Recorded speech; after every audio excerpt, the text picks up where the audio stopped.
My name is Leora Alderson, and I'm here today with a good friend, Reid Lance Rosenthal, who is an author of a best-selling historical romantic Western series called Threads West.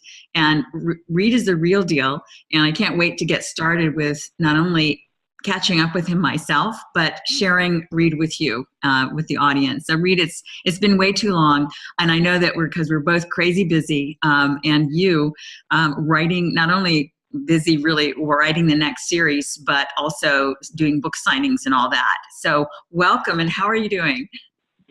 Well, I'm doing just fine. Not only do we have the book-related stuff going on, but we have the ranch-related stuff going on. That's right. And this is, summer is a busy time on the ranch between irrigating, haying, and who knows what else. And fall is a busy time because you're getting ready, you're battening down the hatches for winter. Cows are coming in and cows are going out. Horses are coming in. And like this morning, horses get out. Then you have to go chase the horses, which kind of interrupts the flow of a chapter, et cetera, et cetera. Right. Real life happens to interrupt, the fictional life that you're creating and writing each day. And so tell people where you are. Wyoming. Okay. So in the Laramie Mountains of Wyoming. Our ranches are centered about 20 miles southwest of Douglas. It's about 4 hours north of Denver. Great country, sparsely settled. Our nearest neighbor is, give or take miles away. Suits me fine. I'm not partial to lights or roofs. There you go. Well, but you're definitely the land guy. And, Reid and you and I met about in 2010. And we were both basically looking to find better ways to market the creations the things that we were putting out in the world, the things that we were writing, the books that you were writing, the workouts that I was creating. And you struck me then, and definitely even the more I know you, as a man on a mission. A multi-talented artist, and yet a really down-to-earth, brilliant real estate guy and rancher that you're doing. So share some of the things before we get in. There's so many areas that we can go with you, because there's so much that you're doing and that you know how to do. So what I want to focus on for today, and maybe we can do more than one, is essentially, since this is for best boomers and beyond, and you, like I am we're both baby boomers, where it seems to me that in our second half of life, we are really, we're catching the world on fire with our second half of life all the more than we did it the first half. Would that be a fair statement for you? Setting the world on fire? Taking names. Right. And you definitely are. And so, so part of what we're going to talk about is when it is that you decided to start writing, because that wasn't your first career. You started writing your second half of your life, essentially, basically about 6-7 years ago now, right? Well, if you go to my websites, the publisher's website is threadswestseries.com. Threads is in sewing, but Threads of Lives is the significance. threadswestseries.com or reidlancerosenthal.com. There's a story on there, one of the blogs, Why I Write. I decided I would write books when I was 9 years old. It just took me, 40 plus years to kick myself in the butt and get it done. And both series, the nonfiction series, Land for Love and Money, which has also been a #1 national bestseller, Best Real Estate Book of the Year, USA Book Review, Best Business Reference Book of the Year, Best Current Events Book, et cetera, et cetera. And the Threads West series, which is really, it's a huge story. It's an epic saga that begins right here in the territories, 1854. And you have the threads of lives of brave men, independent women, some from Europe, England, Ireland, Norway, Denmark, Prussia, an American trapper, an Oglala Sioux family, a Ute Indian family, an elderly black couple setting their life sails for the winds of freedom, a Spanish vaquero chased north by the Texas Rangers in the Texas Revolt. In book 4, you'll meet the Asian character, the Asian line of the epic saga. Wang Fu, shanghaied in Shanghai, when he wakes up after the drugs wear off, he's on forced labor, throwing track west from the Pacific. It is, in all respects, it's a story of America set in the West. It's a story of us. And it is a mission, I think Americans as a whole have lost touch with who we are. So this story, in addition to hopefully delighting people, and it seems to be delighting hundreds of thousands of readers around the country, and it's about 50-50 guy and gal readership, very unusual, and a mini-series starting to take shape for the end of 2016, which is very exciting. Awesome. It is my attempt to reacquaint Americans with what the hell this country is. And, it is all of us. Unlike other countries, America is a tapestry. If you think of any other country in the world, even our closest ally and neighbor, Canada, is a mosaic. You have French Quebec, and you have the Native American populations up in the Yukon and the Northwest Territories. You have the Western thinking people in Alberta and British Columbia. You have the Mennonites of Saskatchewan. I mean, they're really separate and distinct communities who rarely interact, try not to interact with one another. I mean, there's a lot of enmity. And while you have some of that in this country, because it's fostered by the politicals in power to maintain their power, in the end, we are like a big blanket. Our tapestry, all the yarns are interwoven. And each yarn, each ethnicity, each race, each creed, each belief, each origin may have a different texture. It may be a different thickness. It may be a different color, but it's all one blanket. So Threads West and American Saga is that story. And I'm glad you mentioned the websites and all that, and we'll definitely put that in when we post the interview on the Best Boomers and Beyond site. We'll include the links. So it's threadswestseries.com. Is that right? Threadswest.com. Yes, Threads West Series. And reidlancerosenthal.com as well. And people call me worse. Your writing is very rich. In fact, I was going to ask you to read a couple paragraphs. How would you feel about reading a couple paragraphs from the About Reid part of your website? I just love the 3 paragraphs where you start out, many have queried as to why I decided and what inspires me to write it. It would be great to hear it from your voice, and if not now, then near the end of the interview. How would you feel about that? If I can manage, Leora, what the audience has not seen is the hour of fumbling around as you try and instruct the cowboy from 2,000 miles away on his first introduction to Zoom. All right. So, my phone is down to the last bar. I got 31 minutes left on the computer. Okay. And for me to try and bring up that website, now that we finally got the Zoom thing working, you really don't want to go there, do you? Okay. Do that separately, and you can splice it in. Okay, we'll do that. Absolutely. And Be happy it's beautiful because I started reading and I thought, well, I'll start out reading that. And I thought, no, it really needs to be in your voice because you write so beautifully and descriptively. And I, as you know, I am not a fiction reader and haven't read fiction in many years. If I did read, I would be continuing to read your series as it is. I read most of the first one and my family, all my family have read them all and eagerly wait the next one, but we're not going to go there at the moment. What I'd like to get back to for a minute is, okay, so you thought you wanted to write at 9, but you didn't really until later in life, basically 50 years, in your 50s, right? So what is it that, do you remember the moment that you decided that's what you're going to do? I'm sorry, didn't hear you. Do you remember the moment when you decided that that's what you were going to do, that you were going to start writing finally from 9 years Yes. old, and then that broke an interrupted dream to in your 50s beginning Absolutely. to work? I remember both the day, the minute the second Wow. that I decided I would write books. And I remember the second that I began. So can you elaborate on that? Well, you know, so in fourth grade, and you know, I'm fourth generation land and cattle. My folks decided they would go on a really huge trip for us. We're going to go to the St. John, the Virgin Islands. It had just become a national park.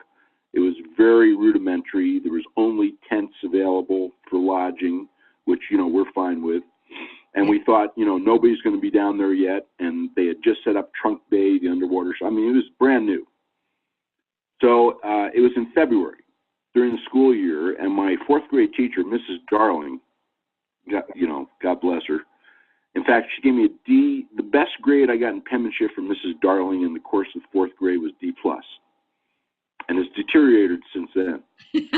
But Darling and said, you know, do you mind if I take a week off? And she said, listen, you can take a week off, but the prerequisite is that you must keep a journal. You have to write in that journal every day, and when you come back, you have to read it to the class. Well, you know, I was not enthused about that. I mean, God, I'm on vacation, I gotta write a journal. Ugh, yuck. Make a long story short, it was also my sister's birthday, her third birthday. And we get on the plane, first time ever on a plane, and I have my little light beige tablet.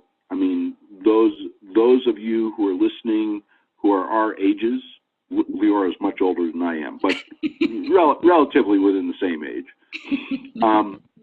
You know, you have these little beige tablets, little writing tablets you had in elementary school with these really wide white spaces between the heavy blue lines, and then the octagon Bic ballpoint pens with the thick ink that got over everything, you know, that was always on your hands. Anyway, those were my tools. And as we were coming down into the islands, you know, there was, the sea was turquoise, kind of a gray turquoise. And it was textured, almost sculptured. And there were clouds, just little puffs of clouds. And the sun, which of course was above the plane, was directing these shadows down on the sea. So it was kind of a shadowed, mottled, gray, turquoise corduroy scene. I mean, it was spectacular, and it inspired me enough that I started to write. You know, to make a long story short, I kind of liked it. I mean, I didn't really admit it to myself, but I kind of liked it. And I really did do the journal every day. When I got back to school a week later, by the way, in the course of the adventure down there, a mongoose ate my sister's birthday cake. I don't know where my mother got a birthday cake for my sister on St. John back in 1960-something, but she did. And when we opened the box, this mongoose full of icing jumped out, raced around the tent, icing all over the canvas. It was. When I got back to school, you know, several days passed. Mrs. Darling didn't say a word. And, you know, unfortunately, a few days after my turn, she either remembered or decided to spring her trap. She goes, well, you know, Reid's going to read to us while we have lunch. Reid's going to read to us about his first day. I stood up. My hands were shaking, you know. The paper was rattling in my fingertips, and I'm thinking to myself, who wants to hear about my vacation? This is ridiculous. And, of course, you know, everybody's munching on their sandwiches or Twinkies or whatever they had. That was when Twinkies were thought to be helpful. And I started reading. And, you know, when I looked up, the entire class was staring at me. And a number of the kids, kind of their mouths were open. And Mrs. Darling clapped. And, you know, that was the moment that I realized that I could tell a story and people would listen. Mm. So it was that moment I decided I would write books. Anyway, flash forward. It's now it's actually 2009 fall, actually. And there was a huge bull elk on one of the ranches that I'd been after for 3 years. He had kicked my butt. A bull elk. A bull elk, yes. And he was a monster. And we had played chess on the chessboard of the land for 3 years. And, you know, I knew him, he knew me. He won, I lost. And it was one of those magical Western evenings. A new snowfall, about 6 inches, fluffy light powder. The sun was setting. The entire world was pink. You know, the sky was a reflective, literally hot pink of clouds on the eastern horizon. The moon, a full moon, was rising, and there were several ponds we had built on the ranch. And I was hunting with my old horse at that time, who's since passed, Tramp, who loved to hunt. And he had spotted the elk before I did. And the elk was higher up on a ridge, and we kind of shadowed him through the trees. Everything is, you know, whisper quiet in the snow. And I realized he was going to cross a clearing and that I would have a pretty good shot. And as I was dismounting, pulling the rifle out of the scabbard, all excited, you know, finally I'm going to win this chess game. To my right, to the west, was a small pond we had built that had not frozen yet. And, you know, it was glass smooth. And on its face, on its surface, was reflected the scene. I mean, everything. The elk, the sky, the moon, the sun. And it was so stunning that I stopped, slid my rifle back in the scabbard, and I always carried a pad, not necessarily to write down thoughts for books, but to write down stuff on the ranch, whatever I did, you know, things I had to remind myself of. I pulled out that pad, and I wrote down the scene. In the meantime, the elk, of course, is trudging across the clearing, and to this day, he died. You know, he died of old age. I mean, you know.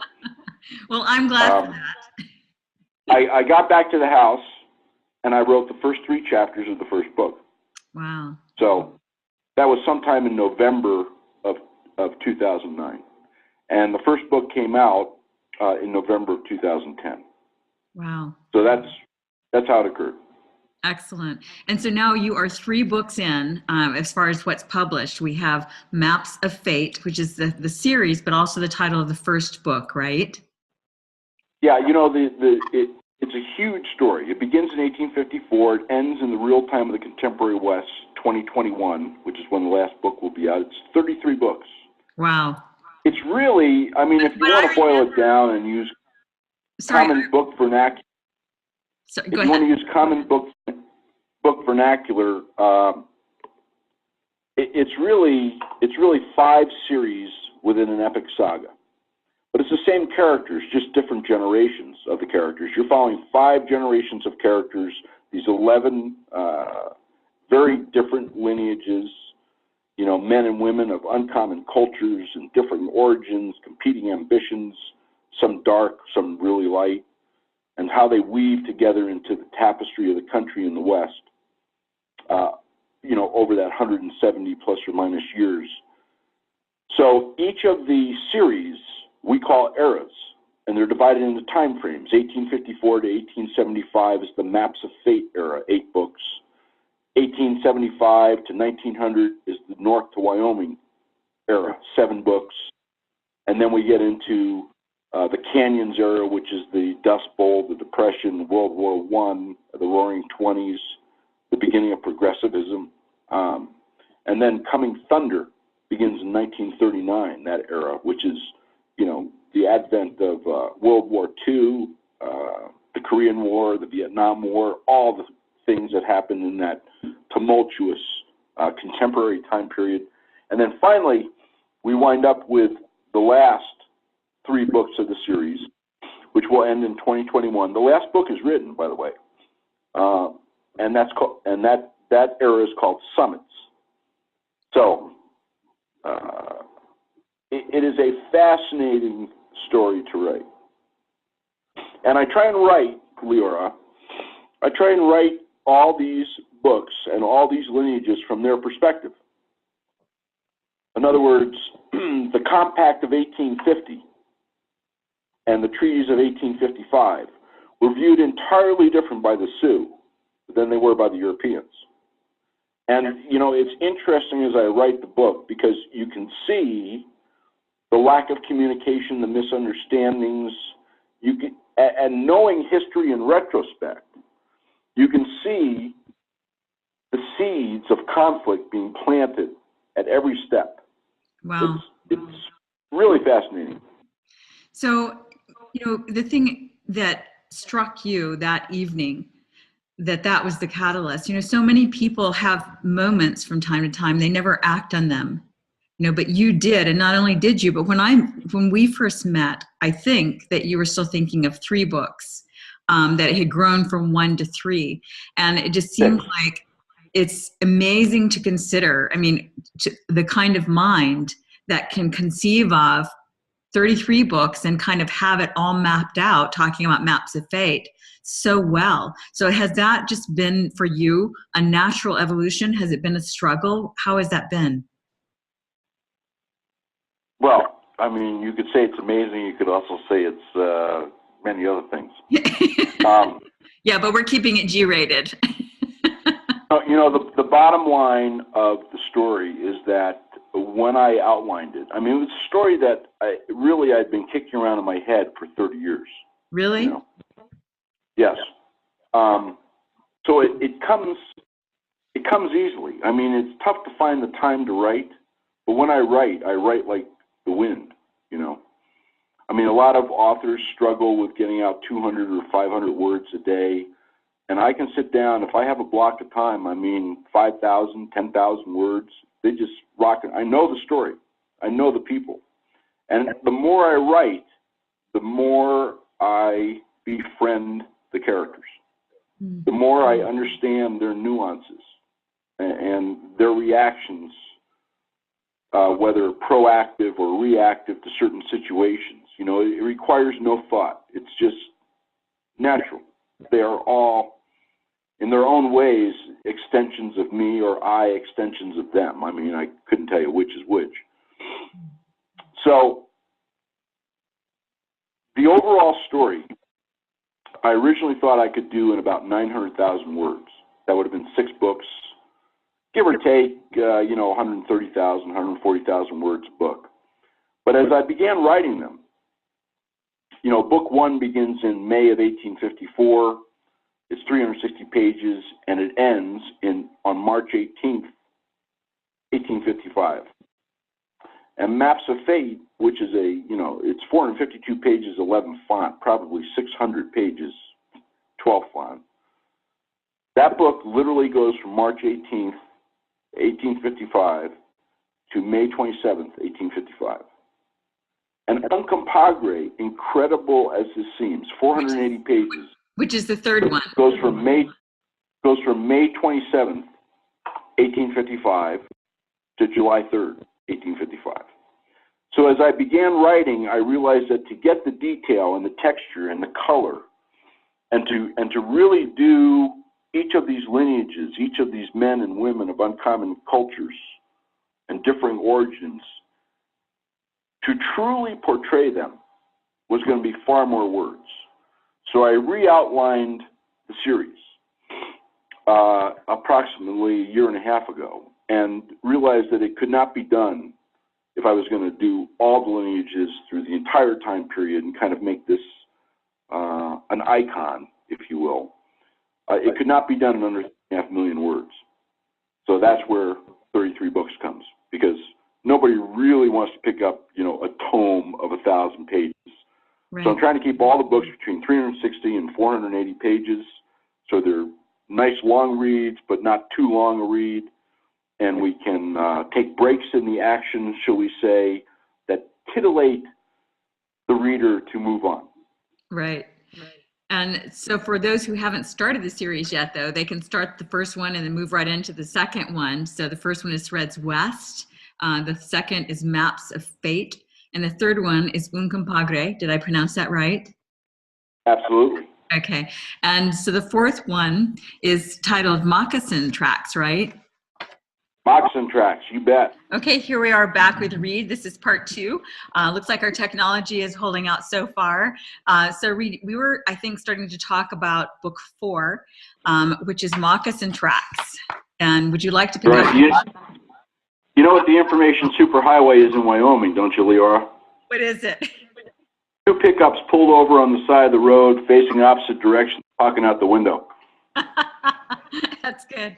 That's true. All right. And I've been out there. The fourth, long, lonely stretches of road out there. yeah. The fourth book, Moccasin Tracks, is about ready to come out. We had to switch distributors, which was quite an interesting experience. The publishers decided that it needed to be done after we discovered some interesting things. How's that? And one of these days I'm going to do a full blog on that because there's a number of other authors that need that information. It's very important. Why don't we just say that not properly investigating or monitoring your distributors can cost you money, and they're not going to tell you about it.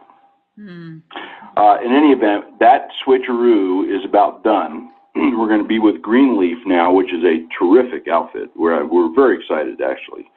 You know, all things have a silver lining, and this is a big step up. They're one of the best in the country and very proactive, which many distributors are not.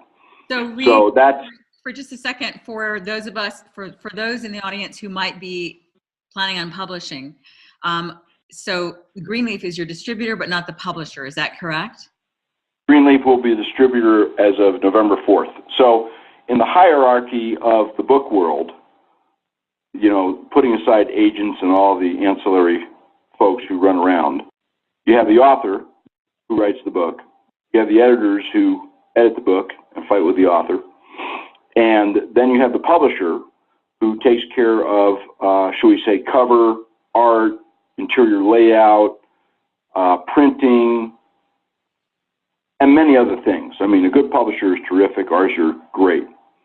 And then you have the distributor. I mean, if you're not a big 6 publisher, you know, or now a big 5 after the recent mergers, almost all publishers, medium, even large publishers, have distributors. And distributors are those folks to whom all the product goes, and many of them also try and glom onto your ebooks, yet another tale. And they distribute the books out to various vendors: Amazon, Barnes & Noble, Hastings, independent bookstores, warehouses, Costco, you name it.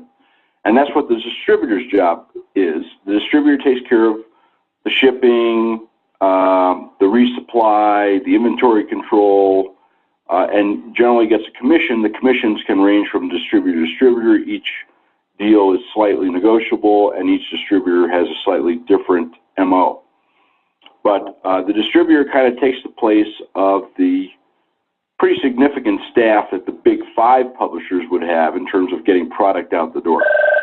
So that's kind of how it works. Okay. What else can I tell you? No, that's good. I thought you were going to take this. So now you were talking about you changed distributors to this Greenleaf. Yes, and we're very excited about that, and that's going to be officially announced November 4th. So everybody listening to this broadcast has a scoop. It's a scoop. Okay, so so when you say November 4th, that's the changeover. So when is the book actually coming out? Do you have a date yet? We're hopeful that it's going to come out before Christmas. I can tell you, I'm already working on book 5, and book 5 is getting ready to go to the printers. That's pretty much on schedule for January, February, as it always has been. And book 5, by the way, is Footsteps. Footsteps, yeah. Book 6, which is Blood at Glorieta Pass. It's a Civil War book. Can you repeat the title? It's what? Yeah, Blood at Glorieta Pass. Okay. How's that for a romantic title?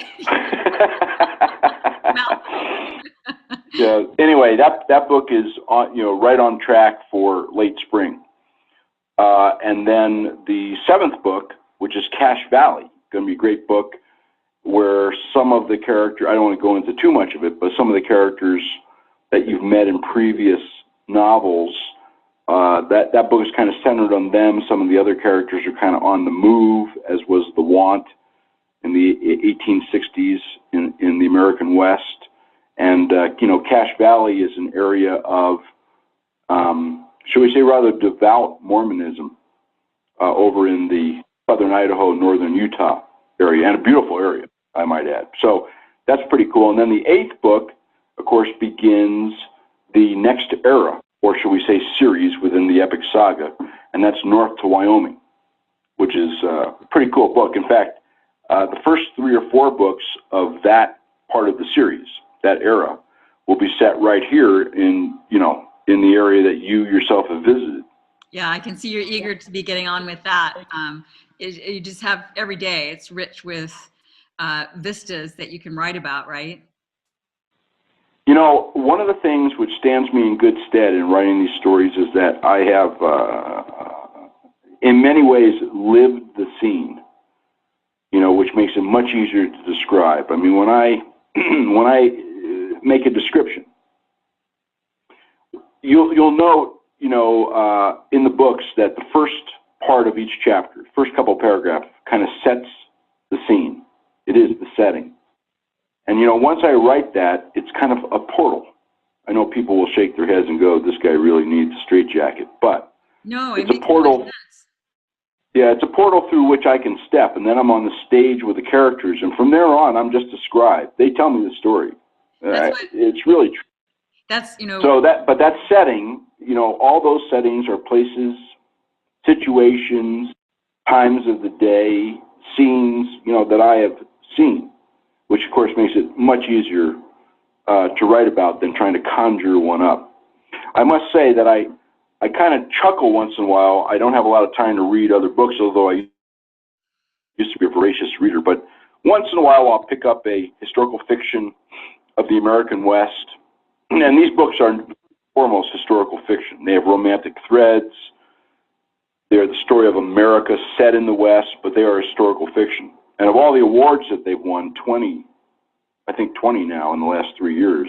Fantastic. The 4 for Best Historical Fiction of the Year are the ones I'm most proud of. That's the attaboy for research, authenticity, correct historical recording. When you do pick up some of these other books, I shall not name any names, but, and the character saddles the horse wrong, or, the weaponry is like off, you have a 1970s rifle nomenclature for an 1870s scene, or things like that. I understand now, although I didn't before I started writing, how many readers of historical fiction put a book down and they'll never pick it up again, because it loses its authenticity. Yeah, and I guess there are many, though, who will never know that. Well, yeah, there are some who won't know that, but, some of these things are pretty blatant. Yeah, I see. Well, and I've heard about that from other writers. And I've also, going back for a minute to your concept of the portal, entering a portal into a different world. As you know, my husband Coleman is working on writing his first novel, which is turned into a 3 novel series. And he was talking about the same thing. Pardon me? Pretty soon it'll be 30. Right, exactly. That seems to be the way it goes. Well, but actually, you can totally see where there are characters that cannot be given, center stage in any given novel, and yet deserve to have their story told, right? Which is how you end up, with these side. In fact, my daughter Devani was telling me, whom because she works for you, was telling me earlier that J.K. Rowling's Harry Potter is now coming up with side stories of her original Harry Potter series, and you can see as a writer how that could happen. But you get intrigued with these characters. I mean, I love the Sioux family, who comes into the story in book 2, Maps of Fate. Eagle Talon and Walks with Moon. I mean, I love those characters. Yeah. And the Ute Indian family, Chief Ure, his wife Black Mare, and their young friend Chipita. Another fascinating set of new characters coming into the fray, if you will, in book 3. And you could write your entire life. You could write an entire series on one of these characters. Never mind the combination of all the lineages in one epic tale. Right, exactly. And so one of the things that Coleman was saying is that he says, I know it's going to sound strange, kind of like what you said, but these characters start to talk to you and tell you their story, and they're the ones writing it in the end. And that's been your experience as well, right? Absolutely. I mean, they were writing the story in the beginning. Right, right. It takes you a while to understand who's in control. Exactly. And you turn it over. Now, you were telling me off the record, or, before we started the recordings, I hope it's okay that I mention this, that you don't do the typing really. You talk into a recorder and someone else is typing it for you. Is that right? Oh, yeah. My typing, I can do about 80, 90 words a minute, but that's 30 typos a line. I mean, the spell check takes longer than the typing. And after I typed just a few pages of inserts in book 1, the publisher said, we're going to do all of us a favor. Do not touch a keyboard. We have a typist for you, my friend, and you just do your dragon speak dictation, mark up and the way I do it is literally I dictate a chapter at a time. I mean, I can, as we were discussing previously, I can write like the wind when I have the time. And that's talking. So I dictate chapter at a time. So what you're really doing is talking like the wind. I dictate a chapter at a time. I print it out. I edit it. It looks horrible. Chicken scratch everywhere. I put it on the fax machine back to New York. And voila, 2 hours later, I get something without a bunch of scribbles on it. And then I edit again. And we keep going through that process until it's done. Wow. That's amazing because, for me anyway, when I write, and I'm not writing fiction, but just nonfiction things that I write, I do my best writing it while I see it on paper and I rearrange it that way. It takes, I think, a special mind though to be able to, and you're really good at it. You can tell by the way you do the interview, by the way you do speaking engagements. You're really good at formulating things in your mind before you speak it. So you have a vast capacity to see it all out and then to recapitulate that in very eloquent fashion. Well, thank you very much. I mean, bottom line is you're saying I can talk myself out of any pile of manure, right? There you go. No, what I'm really saying is that you're one of the original, best, great storytellers, not just writer, but the true and genuine storyteller, which I think is really quite a gift. I mean, clearly, so it's so wonderful that you've finally started doing that and doing it in such a big way. I mean, really, when you think about it, you said to me before that you knew that these books would be good and that they would really, they would be a success. But I think perhaps even you didn't realize how much of a success, with so many awards and so many, first place rankings and such, right? It's been gratifying because it's been your first effort at publishing novels and it's been highly successful. Look, it's going into movies, into miniseries, right? Yeah, it really has taken me by surprise. It's rather humbling. I mean, every time we win an award, I go, holy moly, And the books are up against some tough, huge authors and books. So it's gratifying, it's humbling, it's a nice pat on the back, but even if it wasn't occurring, I mean, even if it didn't have #1 best-selling rankings and all sorts of categories and the awards, etc., I mean, I'd still be writing it because, there's a mission behind, besides the fact I love the story, love the characters, and feel compelled to get this story paper. I mean, there's really not been an attempt to do this before. I mean, there's been some singular books which have done a wonderful job. Missioner Centennial is a great book, and he does I think, tremendous job, particularly limited to one book. But there's been no attempt to really write an icon, a reference book of us. And so I consider it an honor, and I consider it a mission. And the fact that people are liking it, that's the icing on the cake. We get, oh God, You know, I give out my cards at book signings and stuff, and we sell a lot of books. I think it was 7,000 books at book signings last year. Wow. And every person gets a card. In fact, the card is also one of the bookmarks. And I can't, you know, so people have my cell number, you know, which is kind of crazy. Uh-oh, hang on, Reid, you locked up. It's a week. Hang on. You know. Wait 1 second. It locked up after you said people have your cell number, which is kind of crazy, and then it locked. So what did we miss? Well, not much. Okay. And no, but so, you know, each week I get probably 10 phone calls. You know, I pick up the phone, yeah, this is Reid, and it's, hi, this is Sally Lou in Ashcraft, North Carolina. I just finished your third book. I love these books. Where the hell is the fourth book? You know, that kind of thing, which is really, it's pretty cool, you know? Yeah. And you get to have this personal interaction like you do at book signings, which is, you know, the art of eyeball-to-eyeball selling, I think, has been lost on many authors. They rely strictly on social media, and it's a big mistake. But you get to know your readers.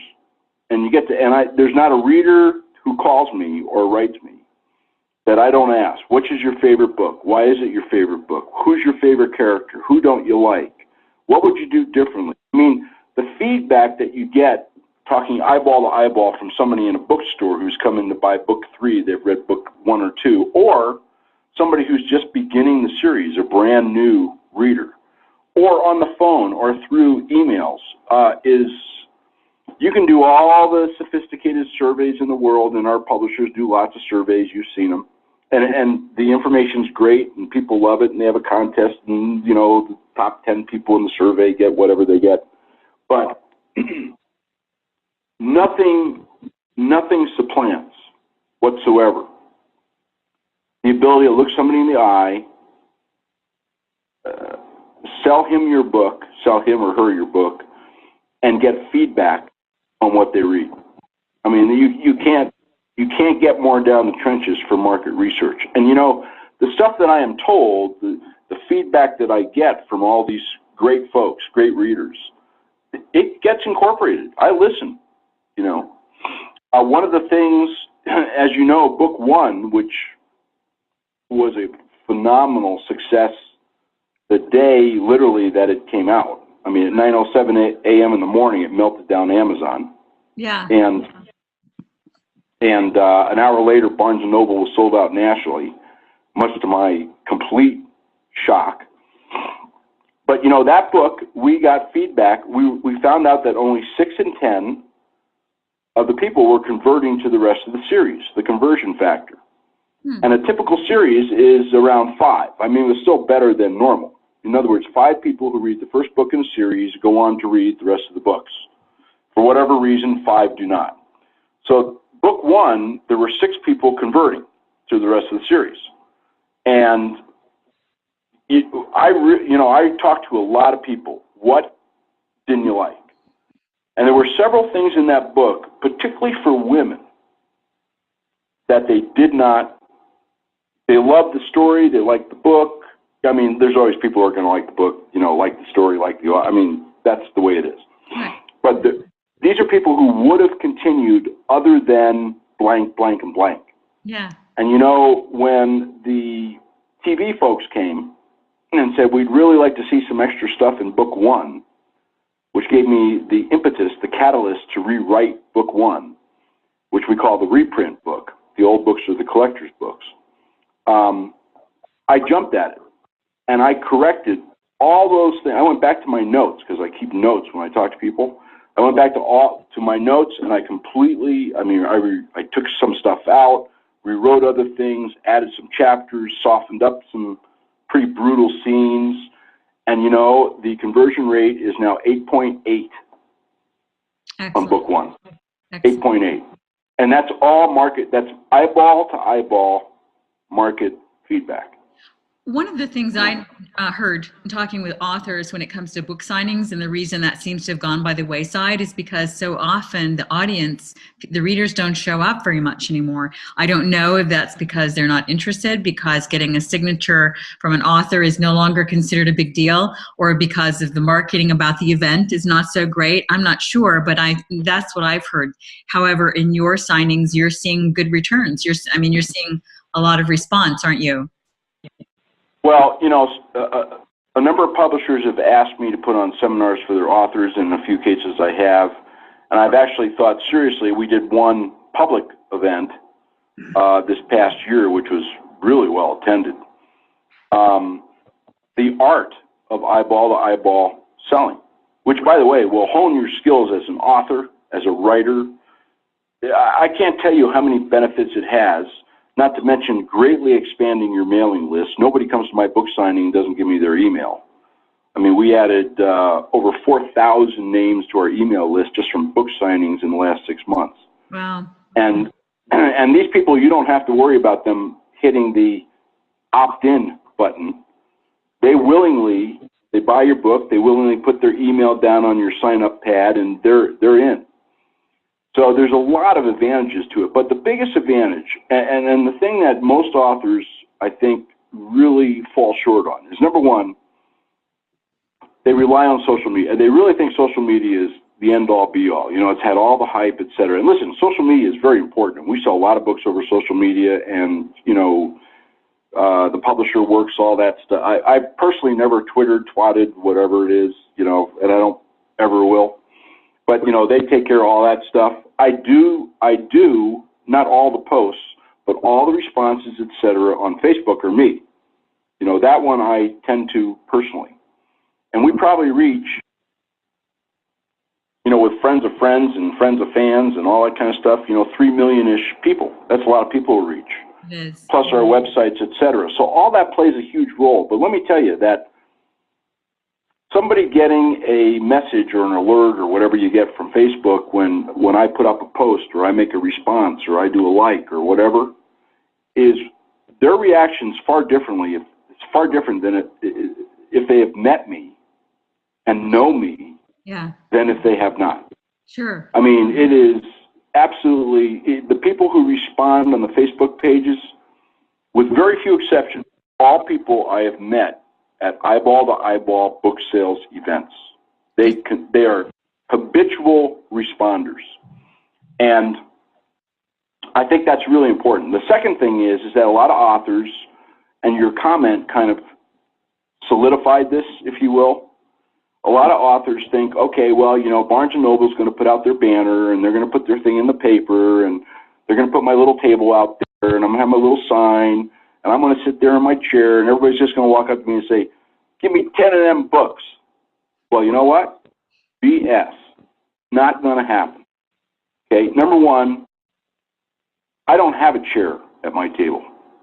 I have never sat down for 1 second at a book signing. I am on my feet. If somebody walks in and I insist on a certain placement in the stores, you don't give me that placement, I won't sign at your store. And I will tell you that there are stores, Barnes & Noble and otherwise, that, and I'm not saying this to be ostentatious, but they fight over when I'm going to be in. We were watching and laughing over 2 stores, one in Salt Lake and one in Denver, fighting over which store I was going to sign at the last 3 days before Christmas. They finally compromised. I'm signing at one for 3 days, and then the last 3 days before Christmas, I'm signing at the other. So they worked that out with some kind of agreement that next year they'd switch. So for them, the bottom line is that you have to be proactive. Nobody walks in or out of that store without me there. Right. Introducing myself with my book, with my card, here's my table, come on over, blah, blah, blah. And listen, 5 times out of 10, particularly if they are a paranormal or sci-fi reader, I'm not going to get them. But they have my card. And particularly around holidays, I'll say, well, listen, you may be up in the stratosphere on the spaceship, but there must be somebody in your family who loves American history. Oh, yeah. Well, I said, where are you going to get a gift like this? I mean, look, there's all sorts of ways to turn a no into a yes, but the bottom line is that you cannot replace eyeball-to-eyeball book selling. As I mentioned, we did about 7,000 books of book signings last year. Now, we average, there are days that we have done 200 books at a book signing. By the way, my deal with all the stores, I want no advertising. I do not need a banner. You do not have to list this in your online deal. You don't have to do squat. Here's what I want. I want a table. I can bring my own tablecloth, and I want it right here in your store, and I want cashiers up there that can ring up the books. That's all you got to do. And they love it. They love it.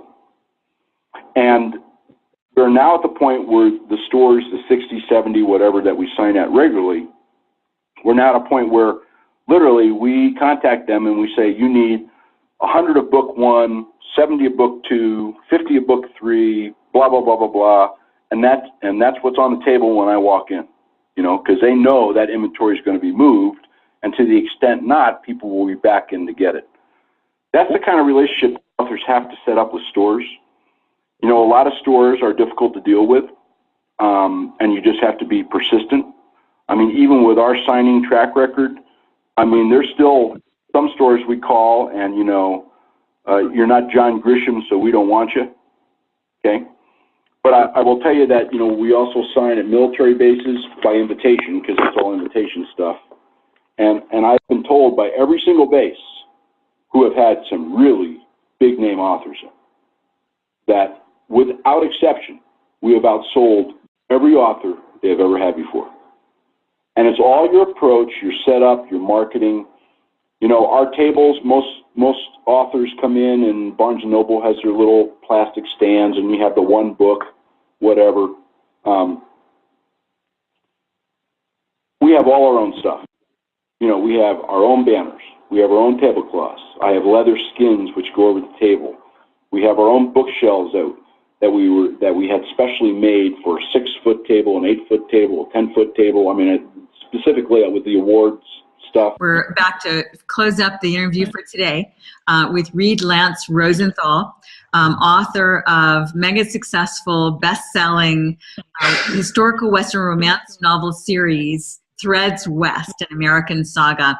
And we left off talking about your bookstore signings and what authors today don't recognize about. Well, one of the things and one of the reasons I think that you've been so successful in the marketing is that you brought to writing a business mindset. You are already a successful businessman, real estate, rancher, and then you let your creative muse out finally and gave him center stage to write these fantastic and amazing novels. And you have now blended your business acumen, your incredible brilliance at figuring things out, and you've applied it in every situation, including not just the concept of how to market the books, but essentially how to connect with people. So that's one of the things that I think has really helped and worked for you, is you really connect with your audience and they connect through the story. So that's what you were sharing, and that's what I got out of that. But I would like to shift, if I could, back to when you were talking about the stories writing themselves and how you love the characters in the incredible saga, and talk about Threads West. So many incredible, intricate threads of tapestry from our origins of our ancestors to where we are today. But that includes not just your knowing a little bit of history from your area, and not only your sense of character, and it has to include a good bit of research, right? It's a huge amount of research. So are you doing most of that yourself?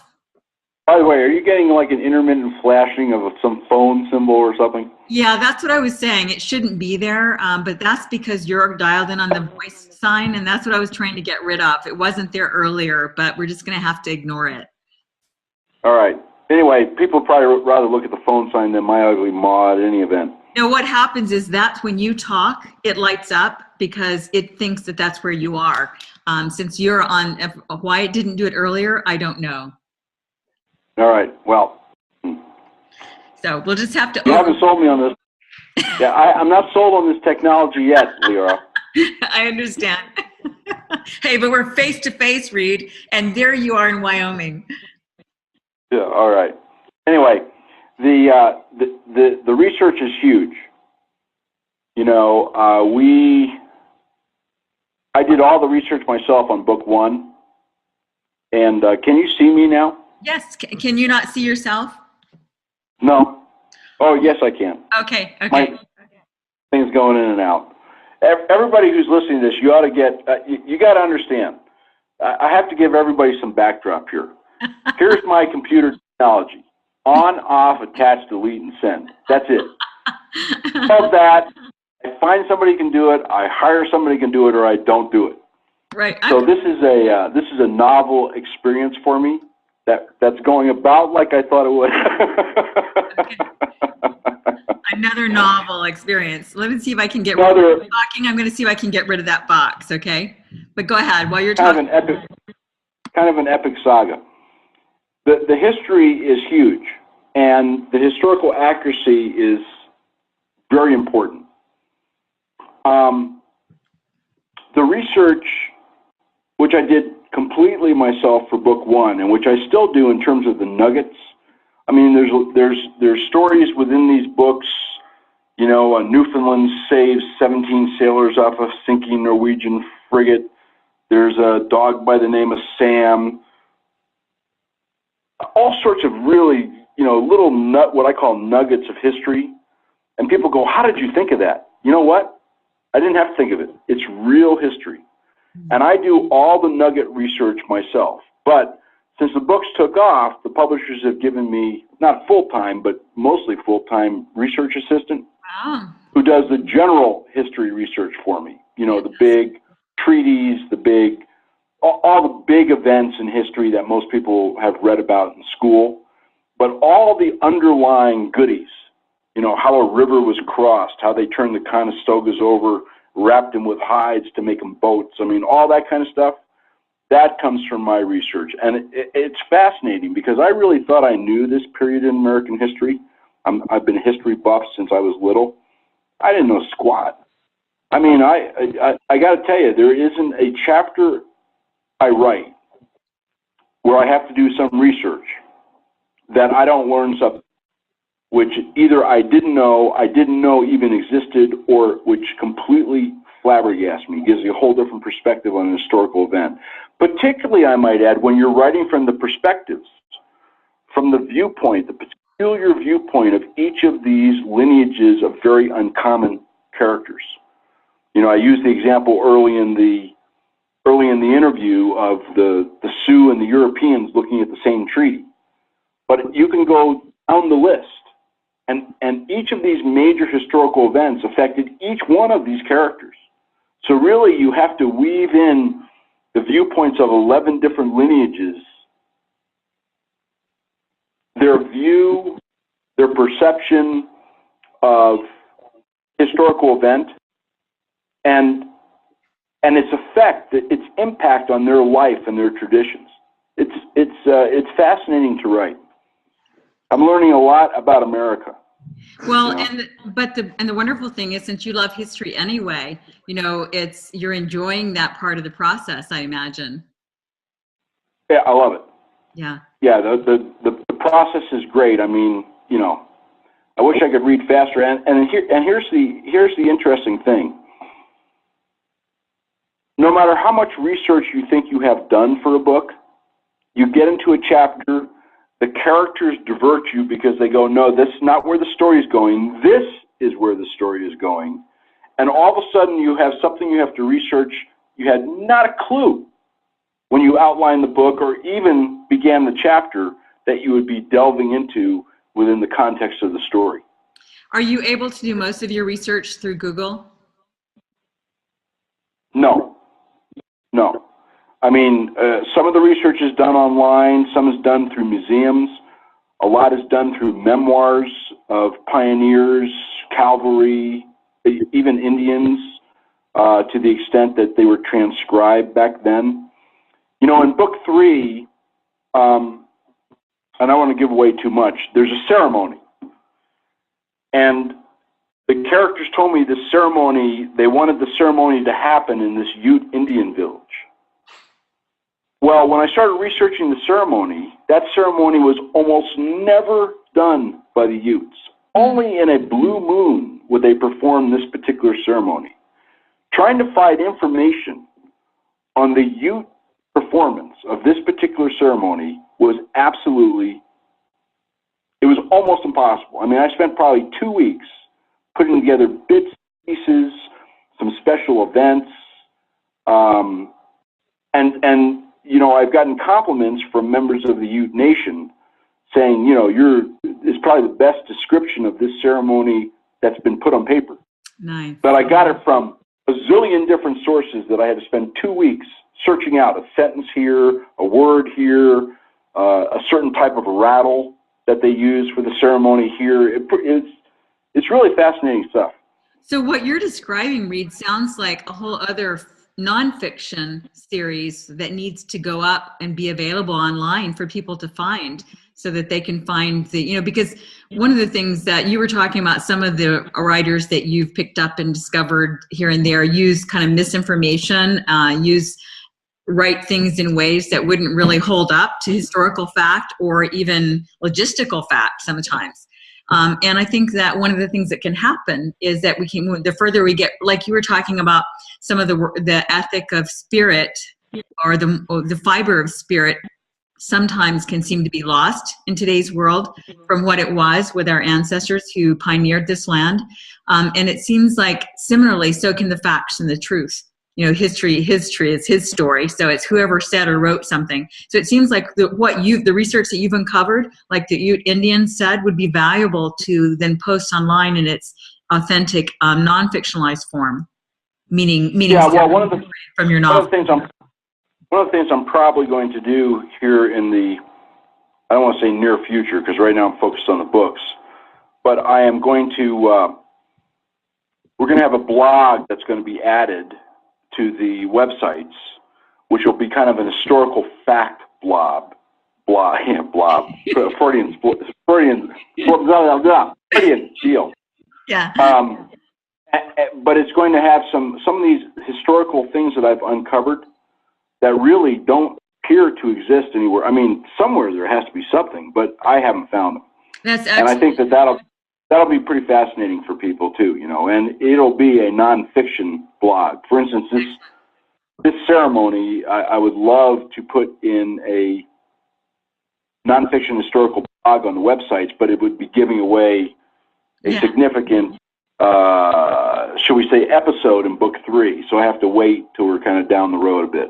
Yeah, well, that'd be fantastic. Meanwhile, I guess it could get started with whatever you've uncovered in books 1 and 2. But I don't know if you are familiar with Google's efforts to go back in and sort of virtually scan in every historical book that's ever, you know, in the world. Essentially, obviously, a huge monumental task, but something that's achievable over time. So they're very much in favor of those kinds of things being loaded up, and you may even find some. You know, so that's a very favorable thing, and it sounds like yours will be just right up that alley as far as contributing to the knowledge base of the world, the truth of, you know, the true knowledge. Yeah, and you know, we haven't talked much about the Land for Love and Money series. No, yeah, let's cover that. You know, that series also is something that I've really wanted to write for a long time. You know, I've been blessed with a lot of experience in real estate. 3 countries, 2 continents, too many states to count, and all sorts of transactions from small to huge with all sorts of people. And I've always been fascinated by the fact, you know, some odd things fascinate me. But one of the things that fascinates me about real estate transactions is that no transaction, if you think about it, is ever the same. There's never the same buyer with exactly the same impetus, personality, needs, wants, whatever. There's never the same seller with their peculiar personal idiosyncrasies. It's never the same property. If it is the same property, it's at a different point in the property's evolution. So every deal is absolutely unique from every other real estate transaction that has ever. in all those really important ingredients. I mean, sure, everybody signs the papers and they have the HUD forms and they have the ranch, environmental impact assessment, and yeah, that's standard. But the nuances, the critical meat of the deal, the buyer, the seller, and the property, is never the same. It's kind of like when I write a scene in the historical novels, or I take one of my photos. That scene will never be repeated, ever. It'll never be the exact same moment in the exact same season with the exact same sun angle, with the exact same cloud cover, with the exact same wind, humidity, air clarity, you name it. You're capturing a piece of, should we say, natural history that in that nanosecond, there will never be a nanosecond like it again. So that kind of stuff fascinates me. And it's one of the reasons I wrote the Land for Love and Money series, because it's really about transactions and people's dealing with one another. Unlike other real estate books, it's written anecdotally. So these are true stories. I mean, this is stuff that I have lived. Sorry, go ahead. Go ahead. No, I was just going to say, I want to get into that more fully, but why don't we do that on another interview another day? Because there are other things that I would like to, and we'll still post that with this interview and the links to that, and but for future, we'll set up a time, because I want to go more deeply so that we can give a good bit of time and effort to that, not for a number of reasons. What I would like to kind of close this session with, if that's okay with you, if it works for you, and that is, the real reason comes out. You want to get rid of me. No, not at all. I want to honor your time. And dumped. No problem. Not at all. I want to honor your time, and also I want I'm going to curl into a fetal ball and get underneath the computer table. Not you, totally not you. Also, I want to come back when we don't have this this distracting phone icon showing up on our screen. So we'll get our we'll figure out the technology on that better next time. But what I'm really interested in too, Reid, and I know that because the other things that we can talk about is your ecology and your care, your stewardship of your land. That's a whole other topic that is very deep for you. The ranches that you are steward of and that you run are deep, and how you do that is very interesting.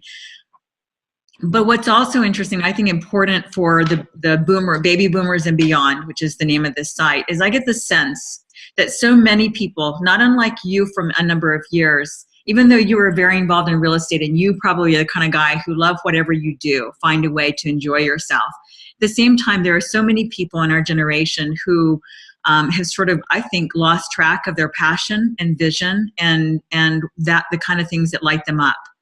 I think that part of our energy crisis is not just, in terms of resources, but it's more the resource of human spirit and human capital, from the standpoint of people who are ignited with life, who are fired up, who are not, kind of the living zombies in the world. And that part of what needs to happen is for people to reconnect with their passions, like you have done, connect with the passion of writing, connect with the passion of land or history, and then do something about it. So what I'd like to close with, if you would, your thoughts and what you can share to help inspire people or motivate people, or what it is that works for you relative to getting fired up and rather than winding down the second half of life. Because I look at 55, I look at, gosh, I've got 50 something years left. What can I do in 50 years? And so many people our age are thinking of retiring and doing less. You and I are doing more and thinking of how much more we can do. So what can you say to that? First of all, how do you spell retire? Exactly. I'm busier now probably than I've been at almost any point in my life. For the most part, however, each activity, each suck on my time, if you will, is something I really like. In fact, the juggling act between these things I love and where to devote the time, energy, resources when I want to, plus when it's demanded,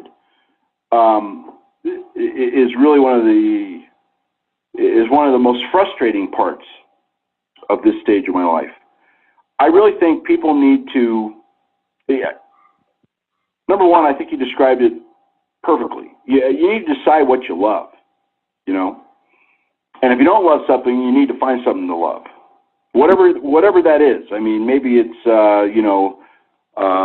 sitting naked in a cross-knee position with your hands clasped in front of you, chanting Om in a teepee full of incense.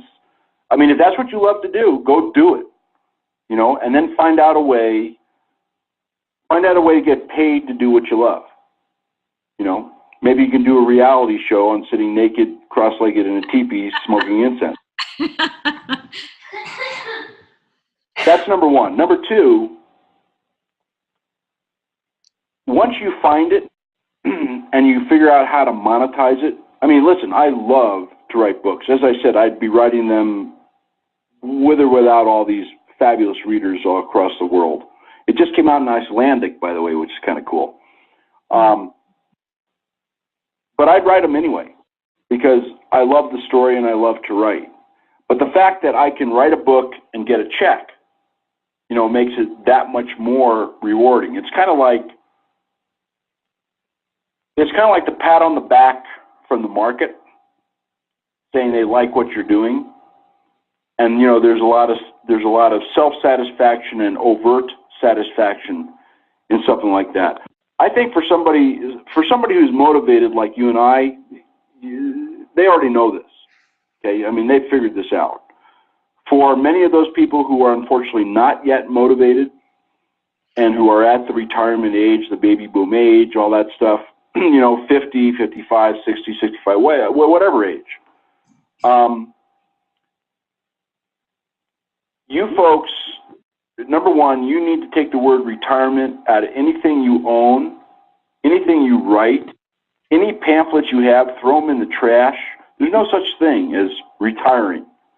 Okay, it's merely stepping into another realm. And you need to find out, and listen, it might be traveling, you know, maybe somebody likes to travel. I just like to travel. That's what I want to do when I quote unquote retire. Well, figure out a way to monetize that retirement, that travel. You can become a travel reviewer. You can start your own radio show on travel hotspots. I mean, there's a million ways. There's nothing, literally, that can't be monetized. Nothing. Zero. Nada. Even sitting naked in a teepee, sitting in. Right. I mean, I'm convinced of that. There's a market that would love to watch an hour of a guy saying Om in a teepee. There is. Yeah. Okay? You just have to reach that market and have the product for them. But there's a sense of satisfaction that comes that's far beyond any pecuniary benefit, any financial flow of doing something that you truly love. You know, in my case, I guess if you boil down all my loves, it comes down to the land. And it doesn't matter whether it's a nonfiction series or the fiction series, the enduring character is always the land. So everything that gives me pleasure in my heart, in my soul, has to do with the land, whether it's writing about it, whether it's portraying a story which has occurred on it, whether it's out working on it, whether it's preserving or enhancing it, whatever it is. I mean, that is kind of the fulcrum of all my other passions. So I would suggest to people that not only do you think about what your passions might be, but you decide what that fulcrum is. And from that fulcrum, you choose the tangents that you can monetize that keeps you close to the center point. You know what I'm saying? Yeah, definitely. That sounds fantastic. And one of the things that you've discovered, as have I, and that is that once you embark in the direction of your dreams, one step at a time, the vistas open up. So, you know, people might not know and might not have a sense of, like you said, being connected with anything in particular, but they might have a sense of something. And so whatever that first sense is, follow that like the path into the woods. And once you get on that journey, you will see the other paths that become evident and you'll create your own. So don't wait to get started. Just start, you know, once walking steadily in the direction of what you perceive to be your dreams, and vistas will open up. Yeah, no, I agree with you. I agree with you, Leora, and I think you're bringing a great service to the market. by reminding people of that fact. Because you're right. I mean, many people are kind of lost right now. And they're lost not only because of personal situations, but they're lost because, you know, we are in a time period, one of the motivations for writing the historical series. We're in a time period where the values of America are being subverted. We're in a time period where our trust in a government of the people has been either eliminated or severely eroded. And I don't care whether you're liberal, conservative, Democrat, Libertarian, Republican. Nobody listening to this show can tell me that you believe everything the government tells you anymore. It just isn't true. And you know, and there's an attack on religion. I mean, I'm a very spiritual person in the sense of the old Indian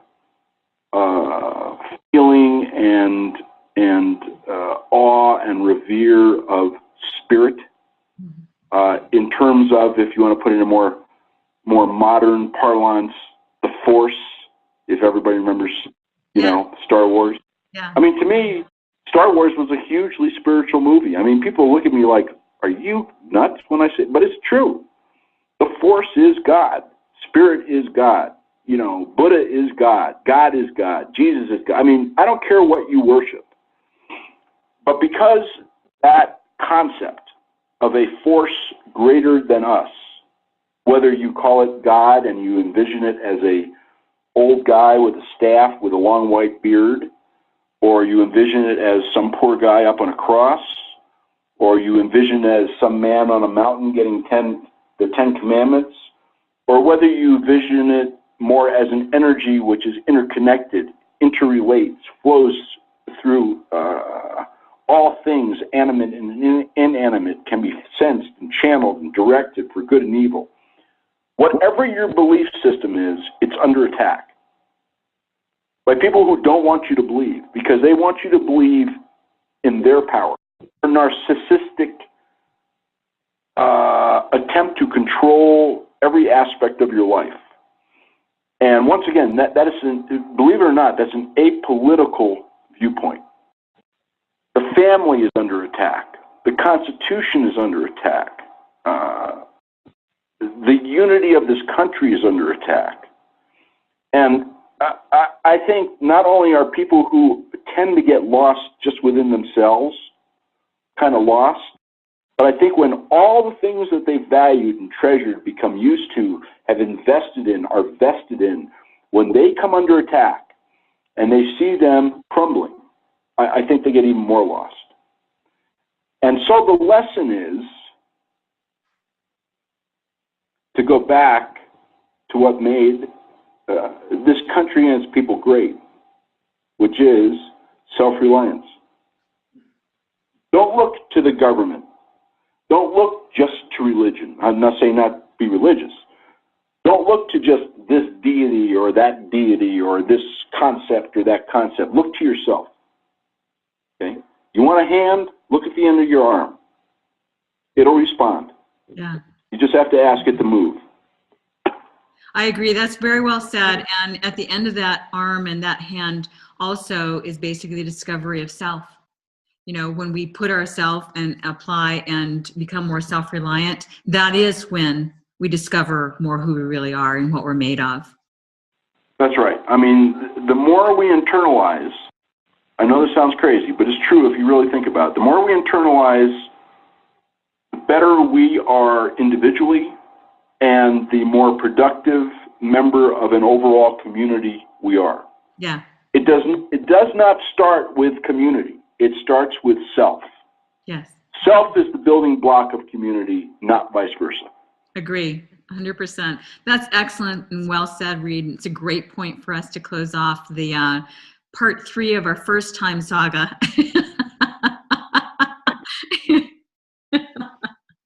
This could be a book in and of itself, Leah. That's right. That's right. The technology part, and then the. But I look forward to scheduling. Sorry. Zoom interview, chapter 22. That's right.